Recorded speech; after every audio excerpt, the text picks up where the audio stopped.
നമ്മൾ ഒരു ദിവസം നമ്മളെ ടെറസിൽ വെറുതെ ഇങ്ങനെ നടന്നുകൊണ്ടിരിക്കുമ്പോൾ അവിടെ വച്ചിരിക്കുന്ന ഒരു ടീപ്പോയി ഉണ്ട്. ടീപ്പോയി എന്ന് പറയാനാവില്ല, ഒരു ഒരു ടി വി യൂണിറ്റ്. ഓക്കെ, അതിൻ്റെ ഡ്രോവറിൻ്റെ ഒരു ചെറിയൊരു ഗ്യാപ്പിലൂടെ അനേകം ഈച്ചകൾ അങ്ങോട്ടും ഇങ്ങോട്ടും പറന്നു പോയിക്കൊണ്ടിരിക്കുന്നുണ്ട്. വരുന്നുണ്ട്, പോകുന്നുണ്ട്, വരുന്നുണ്ട്, പോകുന്നുണ്ട്. ഞാനത് കുറച്ച് സമയം നോക്കി നിന്നിട്ട് കുറച്ച് നെറ്റിലൊക്കെ ഒന്ന് സെർച്ച് ചെയ്തത് എന്നാൽ സംഭവം എന്നറിയണല്ലോ. അങ്ങനെ സെർച്ച് ചെയ്തപ്പോഴാണ് ഇത് ചെറു തേനീച്ചകളാണ് എന്ന് മനസ്സിലായത്. ചെറുതേൻ ഉൽപ്പാദിപ്പിക്കുന്ന ചെറു തേനീച്ചകൾ ആണെന്ന് മനസ്സിലായത്. അപ്പോൾ ഇതിനെക്കുറിച്ച് കൂടുതൽ അറിയാൻ വേണ്ടി വീണ്ടും സെർച്ച് ചെയ്തപ്പോൾ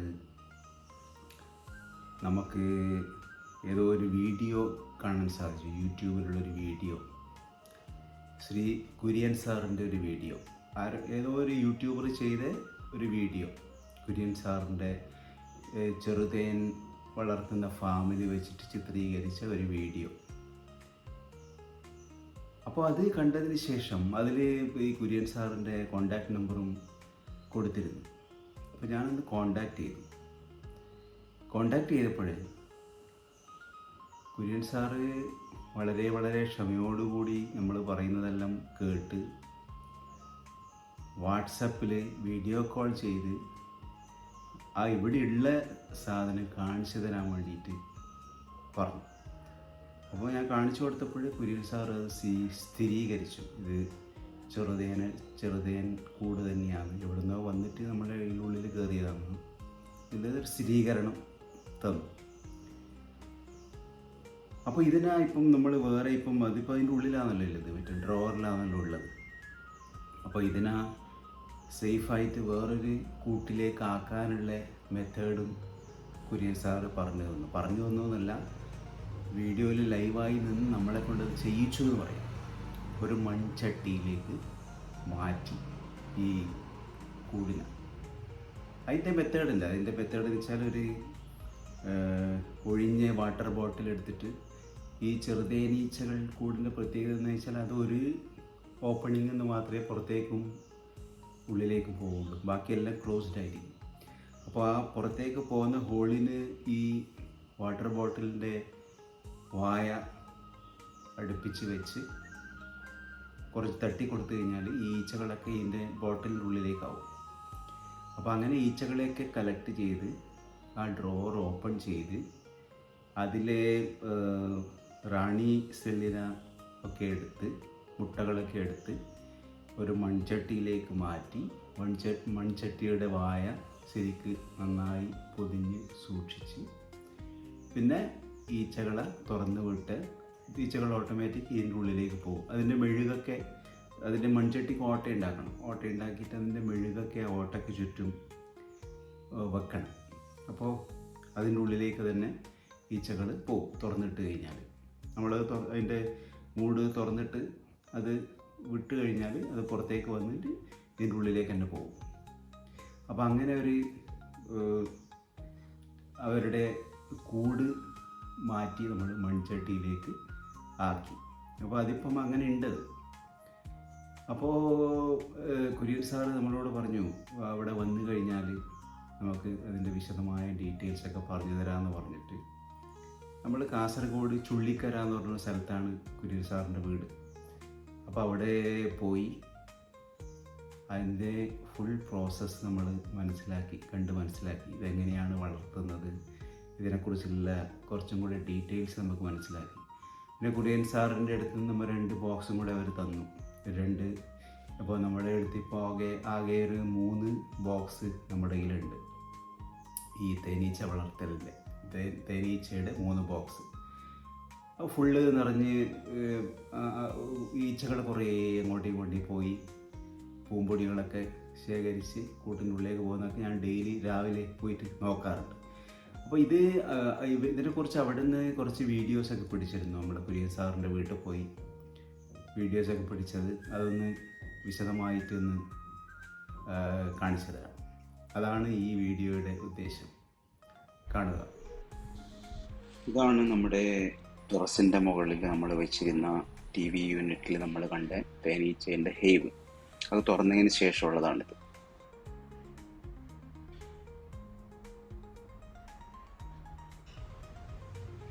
പിന്നെ അതിനെ ചട്ടിയിലേക്ക് മാറ്റിയതാണ് ഈ കാണുന്നത്.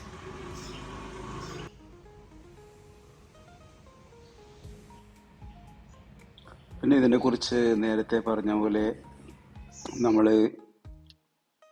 ഇതിനെക്കുറിച്ച് കൂടുതൽ അറിയാൻ വേണ്ടിയിട്ട് കുര്യൻ സാറിൻ്റെ വീട്ടിലേക്ക് ചുള്ളിക്കരയിലെ വീട്ടിലേക്ക് പോവുകയായിരുന്നു. അപ്പോൾ അവിടെ ഉള്ള കാഴ്ചകളാണിത്. അനവധി കൂടുകളുണ്ട് കുര്യൻ സാറിൻ്റെ വീട്ടിൽ. ആദ്യം ചെയ്യുന്ന രീതി ഇതാണ്. ഇതെല്ലാം നമ്മളൊന്ന് വൃത്തിയാക്കും. കാരണം ഇത് വൃത്തിയാക്കുന്നതിൻ്റെ ഇത് തേൻ നല്ല ശുദ്ധമായ തേനല്ലേ, അപ്പോൾ അതിൽ ഒന്നും പൊടി ഉണ്ടാകാൻ പാടില്ല. ഇതൊന്നും അധികം തേനുള്ളതല്ല. അത് നമുക്ക് ഇതാകുമ്പോൾ നേരെ പോയത് സാർ തൻ്റെ കയ്യിലുള്ള ഒരു തേനീച്ച കൂട് തുറന്ന് അത് നമുക്ക് ഫുള്ള് വിവരിച്ചു തന്നു, എങ്ങനെയാണ് എന്തൊക്കെയാണ് എന്നുള്ളത്. പിന്നെ തേൻ എടുക്കുന്നതും കൂടി നമുക്ക് കാണിച്ചു തന്നു. അപ്പോൾ വാട്ടർ ബോട്ടിൽ വെച്ചിട്ട് ആ ഉള്ളിലുള്ള ഈച്ചകളെ മുഴുവൻ ആ ബോട്ടിലേക്ക് ആക്കുകയാണ് ചെയ്യുന്നത്.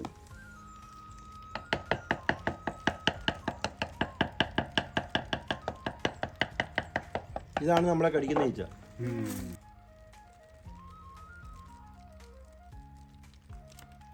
സാജൻ സാർ എന്ന് പറയുന്ന സാറിൻ്റെ ഒരു ക്ലാസ് ഉണ്ടായിരുന്നു കൊട്ടോടി വെച്ച്. കുറേ വർഷം മുമ്പ് സാറിൻ്റെ ആദ്യകാലം, സാജൻ സാറിൻ്റെ ആദ്യകാലം. സാർ ആദ്യമായിട്ട് കാസർഗോഡ് കണ്ണൂർ ജില്ലയിൽ ആദ്യം വരുന്നതാണ്. അപ്പോൾ ഞാനിതിനെക്കുറിച്ച് പഠിക്കാൻ വേണ്ടി അന്വേഷിച്ചുകൊണ്ടിരിക്കുക. ആ സമയത്താണ് ശാസ്ത്ര സാഹിത്യ പരിഷത്ത് കൊട്ടോടിയിൽ ഒരു ക്ലാസ് വെക്കുന്നത്. അതിൽ ആദ്യം പോയവൻ ഞാനാണ്. പോയിട്ട് ഞങ്ങൾ കുറച്ച് പേരെ ഉണ്ടായിരുന്നുള്ളൂ.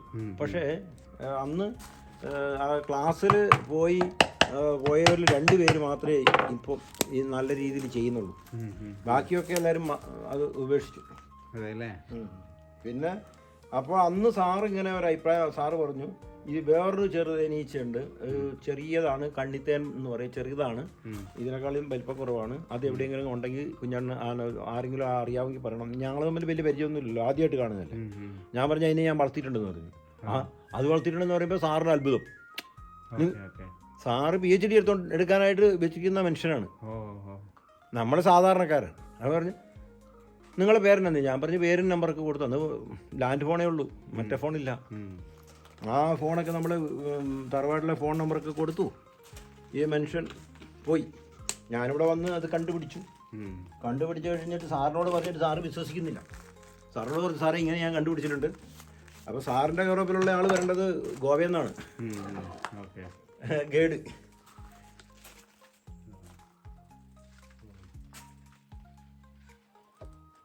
ഇതാ നിങ്ങൾക്ക് ഒരു കാര്യത്തിൽ ഭാഗ്യമുണ്ട്. ഇതാണ് റാണി സെല്ല് എന്ന് പറയുന്ന സംഭവം. ഇതാ ഈ വലുത് ഇത് ഇതാണ് റാണി സെല്ല്. ഇതാ ഇനി റാണി ഇതിനകത്തുണ്ടോ ഇല്ലയോ എന്ന് തിരിച്ചറിയാനുള്ള വഴി ഞാനൊന്നും നിങ്ങൾ പറഞ്ഞില്ലേ. ഇതാണ് ഇതാ ഈ തുറന്നിരിക്കുന്ന കപ്പുകളുണ്ട്. ഇതാ ഇപ്പോൾ നമ്മൾ റാണീനെ ഓൾറെഡി നമ്മൾ കണ്ടിട്ടില്ല. റാണീനെ ഇതിൽ നമ്മൾ കണ്ടിട്ടില്ല. ഇതിനകത്ത് എവിടെയെങ്കിലും റാണി ഉണ്ടാവും. ഇതിനകത്ത് എവിടെ റാണിയല്ല, ഇത് ഗൈനിയാണ്. ഇത് റാണി ഉണ്ട്, പക്ഷെ ഇതിൽ റാണിയുണ്ട്. ഈ പെട്ടിയിൽ എവിടെയെങ്കിലും റാണി ഉണ്ടാവും. അത് 100% ഉറപ്പാണ്. നമ്മൾ കണ്ടിട്ടില്ല, പക്ഷേ ആ റാണി ഉണ്ടെന്ന് ഉറപ്പിക്കുന്നതിന് ഇതുപോലത്തെ ചെറിയ കപ്പുകൾ ഉണ്ടാവും. കണ്ട ഇത് കണ്ട ഈ കപ്പ് കണ്ട. ഇതേപോലെ കപ്പുകൾ ഉണ്ടാക്കി അതിനകത്ത് ഭക്ഷണം നിറച്ച് കഴിയുമ്പോൾ റാണി വന്ന് ഇതിൽ മുട്ടയിടും. ഈ മുട്ടയിട്ട് കഴിയുമ്പോൾ ആ മുട്ടയിട്ട് ഇത് മുട്ടയിട്ടതാണ്. ഇതിനകത്തെല്ലാം മുട്ടയുണ്ട്. അത് അവരടയ്ക്കും. ഒരു ഈച്ച കയറിയിരുന്ന് അത് അടയ്ക്കും. അതൊക്കെ നമ്മൾ കണ്ടുകൊണ്ടിരിക്കാം. നമുക്ക് ഇത് മുഴുവൻ തേനാണ്. ഇത് മുഴുവൻ തേനാണ്. ഇത് പൂമ്പൊടിയാണ്. ഇത് പൂമ്പൊടി. ഇത് പഴയ മുട്ടയാണ്. ഇത് വിരിയാനായ മുട്ടയാണ്. ഇതിൽ 2 റാണി സെല്ലുണ്ട്. ഒന്ന് ഇത് കണ്ടല്ലേ, ഒന്ന് ഇത് എന്താ കണ്ട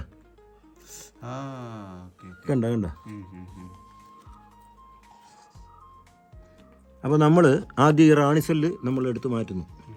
എന്തിനാന്ന് പറഞ്ഞാൽ നമുക്കത് ആവശ്യമുണ്ട്. പിന്നെ ഇവിടെ ഇത് തിരിച്ചിടാൻ വേണ്ടിയാ? ആ തിരിച്ച് മറ്റേ പുതിയ പെട്ടിയിലേക്ക് മാറ്റണം. അപ്പോൾ ഇത് രണ്ടെണ്ണം ആ റാണി സെല്ല് തൊടാൻ പാടില്ല, അത് മാറ്റി വെച്ചു. അപ്പോൾ ഇനിയിപ്പോൾ നമുക്ക് റാണീനെ കണ്ടുപിടിക്കണം. അപ്പോൾ റാണീനെ കണ്ടുപിടിക്കാൻ കണ്ടു കഴിയുമ്പം അതിന് അത്ര എളുപ്പം നമുക്ക് തൊടാൻ പറ്റില്ല. കണ്ടുപിടിക്കണമെങ്കിൽ അങ്ങനെ നോക്കാനൊന്നും പറ്റില്ലല്ലോ. ഇതിപ്പോൾ എന്ത് ചെയ്യുന്നു, ഇതിനകത്ത് എവിടെയെങ്കിലും ഉണ്ടാവും. ഇത് ഈ കാണുന്നുണ്ടല്ലോ, തേനറയാണ്. ഈ തേനറയിലേക്ക് അവർ തേൻ കൊണ്ട് നിറയ്ക്കുകയായിരുന്നു. ഇത് പൂമ്പൊടിയാണ്. അതാണ് ഇങ്ങനെയായി വരുന്നത്. ഇത് തേനറ. ഇത് വർഷം പിറക്കുമ്പോൾ ഈ തേനറ എന്താണെന്ന് പറഞ്ഞാൽ ഇവർക്ക് പണിയില്ല, പുറത്തിറങ്ങിയാൽ അധികം.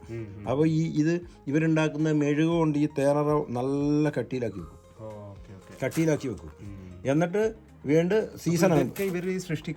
പിന്നെ ഇതെല്ലാം ഇവർ സൃഷ്ടിക്കുന്നതാണ്. ഏറ്റവും വലിയ എഞ്ചിനീയറാണ് ഇവര്. ഉണ്ടോ ഇത് സൃഷ്ടിച്ചിരിക്കുന്ന ഇതിനകത്തോടെ എല്ലാം, ഈ കാണുന്നതിനകത്തോടെ എല്ലാം ഈച്ചയ്ക്ക് പോകാം. ഇതിനകത്തോടെ എല്ലാം പോകാം. ഇതിനകത്തെല്ലാം ഈച്ചയാണ്. ഇതുണ്ടോ തിരിച്ചു വെച്ചിരിക്കുന്നുണ്ട്, കപ്പ് തിരിച്ചു വെച്ചിരിക്കുന്നുണ്ട് ഇങ്ങോട്ട്. കണ്ടോ, ഏറ്റവും പുതിയതാണ് ഈ കാണുന്നത്. കാരണം ഇതൊക്കെ പുതിയതാണ്. ഇതെല്ലാം എല്ലാം അടച്ചു വെച്ചിട്ടില്ല. ഇതൊക്കെ പുതിയതാണിത്. ഇനിയിപ്പോൾ ഇതിനകത്ത് ഭക്ഷണം കൊണ്ട് നിറച്ചത് ഇതിനകത്ത് മാത്രം ലേശം ഭക്ഷണം കൊണ്ട് നിറച്ചിട്ടുണ്ട്. ഈ ഒരെണ്ണത്തിൽ ഇതിൽ മാത്രം ഇത് തേനല്ല, അതൊരു ഭക്ഷണമാണ്. അവരുടെ ഭക്ഷണം തേനല്ല. തേൻ ഇവരുടെ ഭക്ഷണമല്ല. തേൻ അവർ കുടിക്കാറുള്ളൂ. ഈച്ചയുടെ ആയുസ് 80 ദിവസമാണ്. പക്ഷെ ഒരു റാണിയുടെ ആയുസ് 3 വർഷമാണ്. റാണി 3 വർഷം 3 വർഷം 4 വർഷം 5 വർഷം. അതാണ് 3 വർഷം മുതൽ 5 വർഷം വരെയാണ്. അപ്പോൾ അതിന് കാരണം എന്താണെന്ന് പറഞ്ഞാൽ അവർക്ക് കൊടുക്കുന്ന ഭക്ഷണമാണ്. മുട്ടയിടുന്ന എല്ലാം സെയിമാണ്. ഇതിലുണ്ടോയെന്ന് നമ്മളൊന്ന് സൂക്ഷിച്ച് നോക്കിയതാ. ഇതുണ്ടോ ഈ വിരിയാനായ മുട്ട കണ്ടതാ. ഇതാ വിരിയാനായ മുട്ട. ഇതുണ്ടോ, ഇതിപ്പോൾ വിരിയും. ഇതിൻ്റെ തലയാണ് ഈ വിരിയാനായ മുട്ടയുടെ തലയാണ്, ഈ ഈച്ചയുടെ തലയാണ് ഈ കാണുന്നത്, ഈ കറുത്തിരിക്കുന്നത്. ഇതിന്നൊക്കെ ഈച്ചകൾ ഉണ്ടാവും അല്ലേ? ഇതെല്ലാം ഈച്ച. ഇതന്നെ പുതിയ ഈച്ച. അപ്പോൾ ഒരു 1-2 റാണി എന്നാണ് ഇത്? ഇല്ല, ഒറ്റ റാണി, രണ്ടൊന്നും ഉണ്ടാവില്ല. റാണീനെ കിട്ടാൻ ബുദ്ധിമുട്ടാണ് അല്ലേ? റാണീനെ കാണുക ഇച്ചിരി പ്രയാസമാണ്. താഴേന്നും ആക്കുന്നുണ്ട്. ഇതും പുതിയ മുട്ട. ഈ താഴെ ഇരിക്കുന്നതും പുതിയ മുട്ടയാണ്. ഇതെല്ലാം പഴയ മുട്ട. ഇതൊക്കെ വിരിയാനായ ഒരു 10-15 ദിവസത്തിനുള്ളിലൊക്കെ വിരിയേണ്ടതാണ്.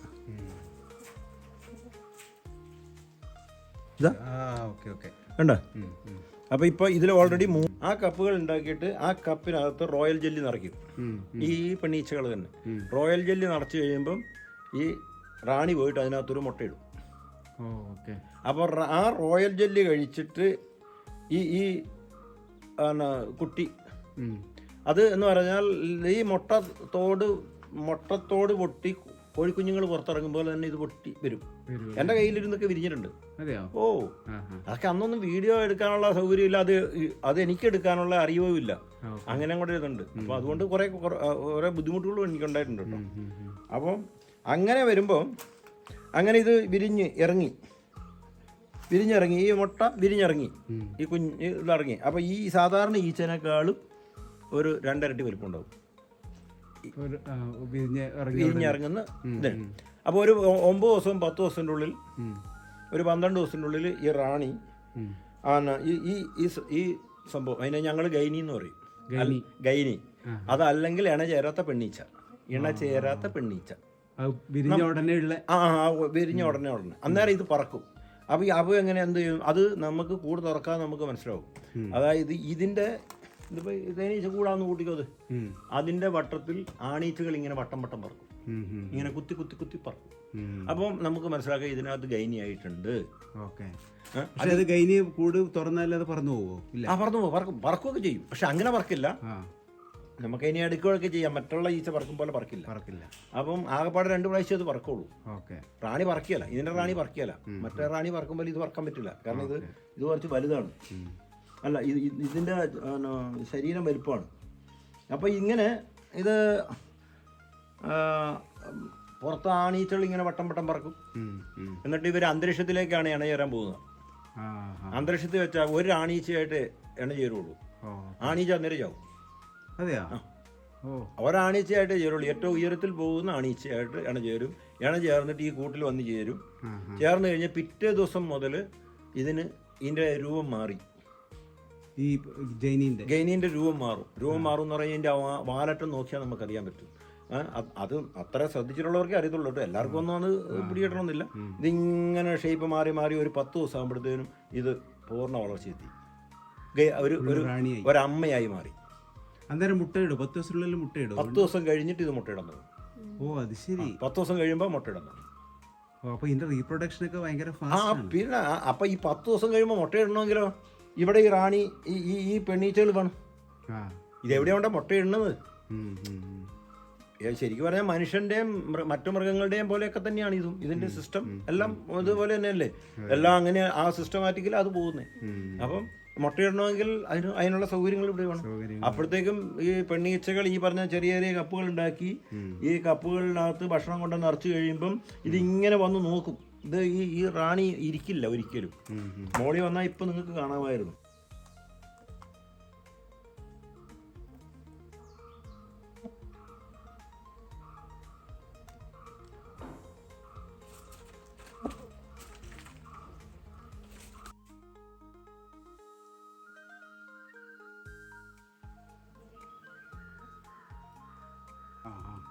കൈ തൊടാനേ പാടില്ല. ഞാൻ പറയുന്നത് എൻ്റെ ഇതാണ്.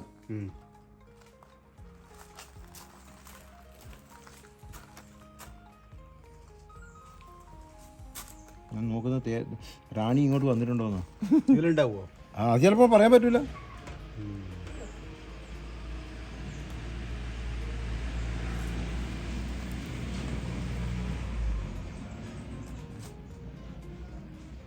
നല്ല ഇത് വെളുത്തത് തന്നെയാണ്.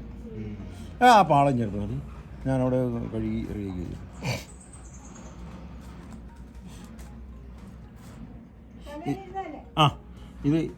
ഇതെന്തിനാന്ന് പറഞ്ഞാൽ 3 പാത്രത്തിലേ ഞാൻ തേൻ എടുക്കുള്ളൂ. ഇത് തേൻ മാത്രം. ഇതിൽ തേൻ മാത്രം. ഇതിൽ പൂമ്പൊടിയും തേനും കൂടെ മിക്സ് ചെയ്ത് ചിലപ്പോൾ വരും. അപ്പോൾ അതിനകത്ത് അത് എടുത്തു പോകും. ഈ പ്ലേറ്റിനകത്ത് പൂമ്പൊടി മാത്രം. അപ്പം ഇത് ഇങ്ങനെ എടുക്കുള്ളൂ. തേൻ ഇങ്ങനെ എടുക്കാൻ പാടുള്ളൂ. ഇങ്ങനെ ഞാൻ എടുക്കുള്ളൂ. കൈകൊണ്ട് മുട്ടാറേ ഇല്ല. കൈകൊണ്ട് തൊടാറേ ഇല്ല. കൈകൊണ്ട് തൊടുന്ന ലാസ്റ്റ് ഇതിൻ്റെ മുകളിലുള്ള ഈ സാധനം ഉണ്ടല്ലോ അത് പിഴിഞ്ഞെടുക്കും. പക്ഷെ ഇതിൽ കൂട്ടൂല. അതിൽ കൂട്ടൂല. അതുകൊണ്ട് ഞാൻ തേനെടുത്താൽ എൻ്റെ കയ്യിൽ തേൻ പറ്റൂല. അത് എൻ്റെ രീതി. ബാക്കിയുള്ളവരിപ്പോൾ എങ്ങനെയാ ചെയ്യുന്നോ അല്ലെങ്കിൽ അവരെ ഒന്നും നമുക്ക് പറയാൻ പറ്റില്ല. ഒരു കപ്പിൽ ഒരു തുള്ളി തേൻ ഇങ്ങനെ വീഴുന്ന ഒരു തുള്ളി തേൻ ആകണമെങ്കിൽ മിനിമം ഒരു 200 പ്രാവശ്യം ഈച്ച ഛർദ്ദിക്കണം. അവരുടെ ഹാർഡ് വർക്കാണ് അത് നോക്കണം. ഈ ഒരു തുള്ളി തേൻ ആകണമെങ്കിൽ നമുക്കറിയുന്നല്ലേ ആ ഈച്ച ഇത്രയല്ലേ ഉള്ളൂ.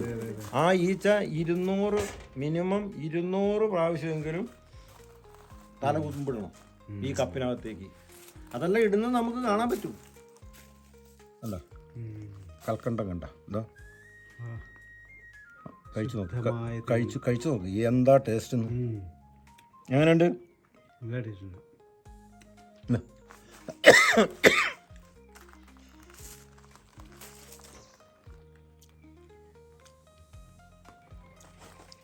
ഇതാ റാണി. ഇതാണ് റാണി. കണ്ട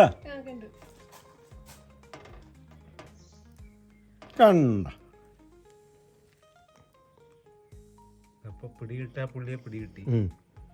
എന്തോ ഭാഗ്യത്തിന് രക്ഷപ്പെട്ടത്. അത് ഉണ്ടോ? ഇത് പറക്കൂല. ഇതിനെ ആ കൂട്ടിലേക്ക് തന്നെ ഇടണം. ഇതും തുറക്കാം. ഇതിന് 2 ആണി വെച്ചിട്ടില്ല. മേലേന്ന് തുറക്കാം. മേലേന്ന് തുറക്കാം, താഴേന്ന് തുറക്കാം. ഇതുപോലെ ഇരിക്കുന്നു. വേണ്ട